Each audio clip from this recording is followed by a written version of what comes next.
Whoa. We're back. Oh, yeah. Oh, good yawn, buddy. I got a dog. His name is Miko, and he will be in videos for a while just because, man, you're really tired, aren't you? It's just too much fun to have him in a video. We're back. I want to ease into things, so I figure what easier way to ease back into... Oh my gosh, buddy. Today's video, I asked a bunch of you guys to send me conspiracies, coincidences, or other just general mysteries. Man. It's time to play a little game that I will call Conspiracy or Coincidence. Yes. Let's get started. Woof, woof, woof. The first thing we'll be tackling today, arguably the most relevant, Area 51. In 1954, President Eisenhower authorized the development of a top-secret, high-altitude recon aircraft.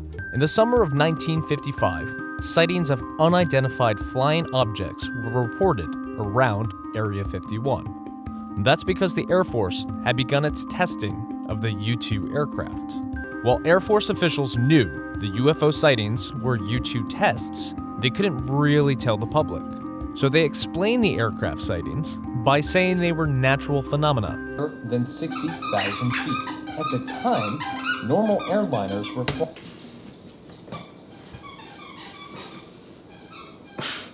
I'm recording a video. Area 51 has continued to serve as the testing ground for many aircraft. No one knows for sure what Area 51 is up to these days. The government never even publicly acknowledged the existence of the base until 2013. So that video lays out a pretty clear argument for why Area 51 would be not aliens. But I don't buy it. We need to decide if Area 51 is legit or not, okay? Stay. Nope. Nope. Go get it. Go get it. What do you think?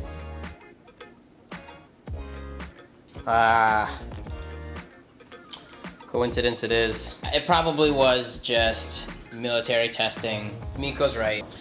So what do we got next? Why can't we fold a piece of paper more than 7 times?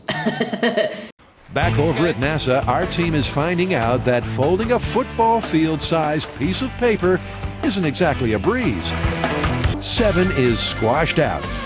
Now, the team is about to go for 8. If they achieve this, they will bust the 7 paper fold. Yeah! 8! 8! It sure feels satisfying to beat a paper myth to a pulp. If it's worth doing, it's worth overdoing. Not only did they bust 7 folds, they turned it up all the way to 11. That seems pretty definitive.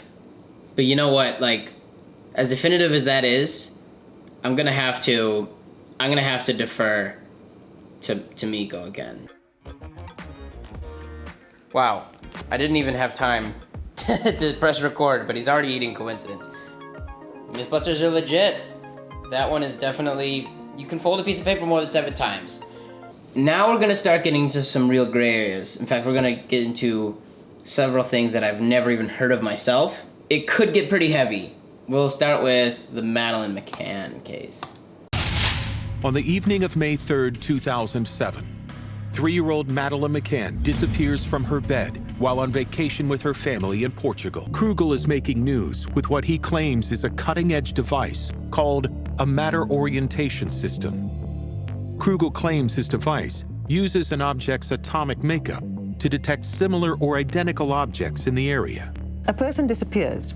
You find a few strands of hair left on a brush. You put those hairs into a gadget, and that points out on a map where in the world that person may be. Krugel's device narrows Madeleine's whereabouts to within a 1-kilometer radius around the hotel. Dogs detect traces of Madeleine's blood in the McCann's car. The Portuguese authorities begin investigating Madeleine's parents. The investigation by the Portuguese authorities fails to lead to arrests. In 2008, The McCanns hire a private company to investigate Madeleine's case. Operation Omega is headed by British citizen Kevin Halligan. Within the Roma community, the team hones in on a man they nickname George. The team on the ground in Portugal identified him because he looked so like one of the identikit drawings. When she saw the photograph, she burst into tears and said, "That's the guy that I saw taking the child." That was my first real understanding that there was a real problem going on here. Halligan is wanted for fraud. Some digging leads Craig Harvey to discover that his business partner is not the man everyone thought. And he had created so many persona that no one really knew who the real Kevin was. Any gains made by Operation Omega are overshadowed by the scandal created by Kevin Halligan. Still, Craig Harvey believes the team was close to finding an answer. All the comments under this video are basically saying, the parents did it, the parents know. Let's see what Miko's got to say. Oh man, conspiracy. So you're saying that maybe the parents were involved and that this is just a massive cover-up, but partially coincidence. What was it? What was it supposed to be? I feel like I need a more scientific way to test this. In all seriousness, I guess here's my take. Area 51, it was at least initiated as a place for the US government to test and develop secret spy tech. However, I have heard theories that it's not aliens, but that they actually are hiding other stuff there. Potentially research from the past, research on humans or other stuff like that that was done unethically in like the 50s and 60s. I do actually think that there is some conspiracy there. I don't think it's aliens, but I do think that it's not as simple as spy planes and tech like that. Whoa, get my conspiracy hat on. I think that's actually a feasible reality. Folding a piece of paper 7 times, no conspiracy there. Madeleine McCann case. See, there's a couple things that don't line up here. The logical answer would explain that the character sketch is the real character. There is a potential feasibility that that character was entirely made up and that witnesses were paid by the phony private investigator to give him something to chase because he didn't actually have any skill. He was, in fact, just a phony, and he was creating a narrative and a story to take the money from the McCanns and to have this persona of being this private investigator. That opens it up to the fact of, hey, what if it was the parents? But what doesn't make sense to me in that regard is they went to such lengths to find her, which I suppose would cover their tracks a little bit, but they did investigate the parents and that came up clean.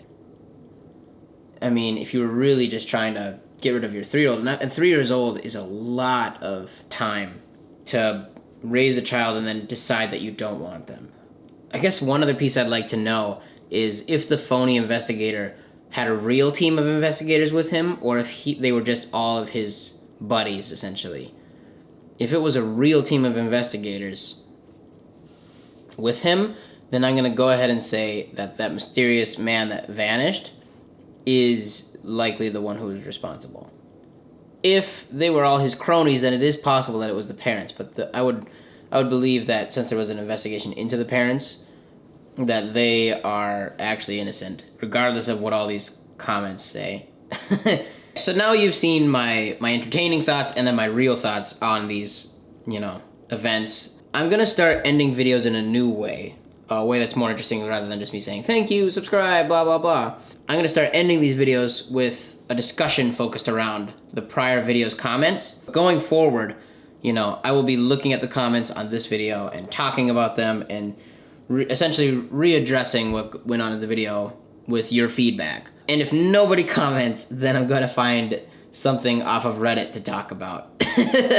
Basically, let me know what you think. I'd love to see what your guys' opinions are on these and actually have a discussion around that. Thank you for watching, and we expect to hear your comments soon. I'm gonna try and upload once a week, but I'm gonna guess that won't happen. I'm gonna focus on making quality content over just a quantity of it. This video, we'll see what the quality is, but I wanted to just make one and just start the ball rolling again. Thank you for watching, and unless you want to hurt Miko's heart, press the subscribe button right now, man. His heart aches. He wants that affirmation.